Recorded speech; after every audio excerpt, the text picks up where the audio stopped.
நம்முடைய வாழ்க்கையில ஒரு குரு வராரே நமக்கு. எப்படி வரார்? குரு தேவை. விளம்பரம் கொடுத்தோமா? இல்ல குரு வேணும் நம்ம நினைச்சோமா? நினைக்கல, நடந்துடுத்தோம். எப்படி நடந்தது அப்படின்னு நம்ம சொல்றோம் இல்லையா, பகவன் நாமா. இந்த பகவன் நாமாவுக்கு உயிர் உண்டு. இது ஜடம் இல்லை. இந்த நாமத்தை சொல்ல சொல்ல சொல்ல சொல்ல சொல்ல சொல்ல சொல்ல சொல்ல அந்த நாமத்தில் இருக்கிற சைத்தன்யம் என்ன பண்ணும் அப்படின்னுட்டா அதுக்கு ஒரு பொறுப்பு வந்துடுறது. இவனை மோட்சத்துல கொண்டு போய் சேர்க்கணும், ஹரியனுடைய சரணத்துல கொண்டு போய் சேர்க்கணுமே. அந்த மகாமந்திரம் சைத்தன்யம் உடையறதுனால இதுக்கு ஒரு பொறுப்பு வந்துடுது இல்லையா. அந்த பொறுப்பான அந்த மகாமந்திரம் என்ன பண்றது அப்படின்னுட்டா ஒரு குருவை தானா இவனுடைய வாழ்க்கையில கொண்டு வந்து விடுறது. இவனா தேடினா ஏமாந்துதான் போவான். அந்த குரு அவனை அப்படி பிடிச்சுருவார். மகாமந்திரம் இருக்கே அவனை சேர்த்து வச்சிடும். சேர்த்து வச்சு இவனுக்கு பாகவதத்தை கொடுத்து பகவன் நாம கீர்த்தனத்தை கொடுத்து ராத்திரி பகலாம்.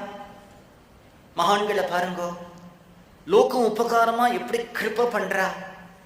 அவர்களால தனியா ஒரு ரூம்ல கதவை சாத்திண்டு சதாசர்வ காலமும் பகவானை தியானம் பண்ண முடியும், வேதாந்த விசாரம் பண்ண முடியும், இல்லைன்னா தனிமையா உட்கார்ந்துட்டு கீர்த்தனம் பண்ண முடியும். நாம் அப்படி பண்ண மாட்டோம்.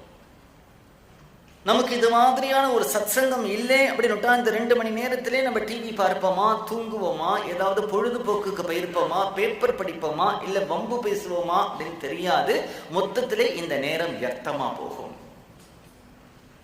நம்முடைய நேரம் வியர்த்தமா போகக்கூடாதுங்கிறதுக்காக அவர்கள் என்ன பண்றா, நம்ம கூட கூட கூப்பிட்டு வரியா பிருந்தாவனம் போகலாம், வரியா பண்டரிபுரம் போகலாம், வரியா பாகவத சப்தாகம் பண்ணலாம், ராமாயணம் பண்ணலாம், கீர்த்தனம் பண்ணலாம், பஜனை பண்ணலாம் அப்படின்னு நம்மையும் சேர்த்து சேர்த்து சேர்த்து சேர்த்து நமக்கு அறியாமையே ஒரு பகவத் பக்தியை சத்சங்கத்தை கொடுத்துடுறான்.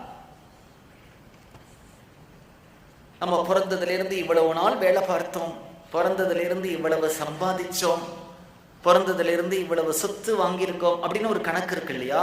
கண்ணை மூடிட்டு பிறந்ததுல இருந்து எவ்வளவு சத்சங்கம் நமக்கு கிடைச்சிருக்கு, எவ்வளவு வாட்டி பாகவத பாராயணம், எவ்வளவு வாட்டி ராமாயண பாராயணம், எவ்வளவு திவ்யநாம கீர்த்தனம், எவ்வளவு கதாசிரவணம், எவ்வளவு தீர்த்த யாத்திரை, எவ்வளவு கஷேத்ராடனம்.